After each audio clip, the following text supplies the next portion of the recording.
Amjani বরকबानि रमफ्रेजाकना Nike खरकजा बुखुकजों पाटिका आम्बासा PSO खबजा दुलुबारि महाश्मशान घाट आमसायो कुबिकक निमां साइमाना बागै बुखुकजोंनि नगद थांगा बोरै मथनि चेयारपारसन बर्नाली गोस्वामी कक्टमानि बिसिंति साइमागा सालकलक रमै कक बांलाय मातो मबाय सन्जि देव मुंगै सालब्रुमनो बुखुकजोंनो रमफ्रेनानि बागै जायतकजाक आम्बासा पिएसओ सन्जि देवनि मुंगै एफआईआर बो खलायजाखा अ कक्टमा मानखेनो जा सालो रमफ्रेजाकना नायने बुखुकजोंनि नगदै सन्जि देवनि नगबो थांगा बोरै मथनि चेयारपारसन बर्नाली गोस्वामी তে আমসানি बोरै मथनि तांफां दीपा देव আমরা এসেছি ডলুবাড়িতে একটি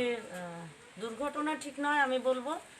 যে একটি শ্লীলতাহানির কেস হয়েছে তারই তদন্তে রাজ্য মহিলা কমিশন এখানে তো এখানে এসে দেখতে পেরেছি যে তাদের মধ্যে দীর্ঘদিনের একটা সমস্যা ছিল আর তারই পরিণতিতে এই গত 23 তারিখে তার একটা চরম পরিণতি ঘটলো যে শুরুতে মারামারি হয় তারপর মহিলার বক্তব্য অনুযায়ী উনাকে টেনে হিচড়ে উনার বাড়িতে নিয়ে তার শ্লীলতাহানির চেষ্টা করা হয় তবে এই যে ঘটনাটি এক্ষেত্রে যদি সমস্ত কিছু প্রমাণিত হয় তবে যে ব্যক্তি কাজটি করেছে তার শাস্তি নিশ্চয়ই হবে এবং রাজ্য মহিলা কমিশন মহিলার সাথে আছেন তবে এটাও ঠিক যদি ঘটনা না ঘটে থাকে তারও কিন্তু রাজ্য মহিলা কমিশন খতিয়ে দেখবে।